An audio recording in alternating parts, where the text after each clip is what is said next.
అందరికీ నమస్కారం. ఈరోజు గౌతమ్ అదానీ విధానాల వల్ల మరి ఈ ముడుపులు అంశం అనేది దేశవ్యాప్తంగా కుదిపేస్తున్న సందర్భంలో ఈ అవినీతి ఆరోపణలు ఎదుర్కొంటున్న మాజీ ముఖ్యమంత్రి జగన్మోహన్ రెడ్డి గారి పరిస్థితులు ఎలాగా ఏం చేస్తామని మన రాష్ట్ర ప్రభుత్వం వెయ్యి కళ్ళతో ఎదురు చూస్తూ ఉంది. ఈరోజు ఎస్పెషల్గా ప్రధానమంత్రితో మన డిప్యూటీ సీఎం గారు కలవటం, మాట్లాడటం, ఏం జరుగుతుందా ఏటని చెప్పేసి కనుక్కోవడానికి వెళ్ళినట్టే ఈ రహస్యాలన్నీ కూడా నాకు అనుమానంగా ఉంది. ఇది ప్రజలు కూడా భావిస్తున్నారు ఈ విధంగా. కాకుంటే ఇక్కడ మరి అదానిని కాపాడవలసిన బాధ్యత ప్రధానమంత్రితో కాపాడుతారు కూడా.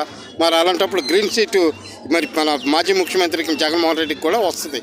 మరి అంచేతనే జగన్మోహన్ రెడ్డి గారు కూడా కిక్కురుమని నోరెత్తుకున్న నాకేమీ కాదు, ఏమీ జరగదు, ఏం కాదు అని చెప్పేసి చాలా నిమ్మక నీరెత్తినట్టు చెప్పుగా ఉన్నాడు.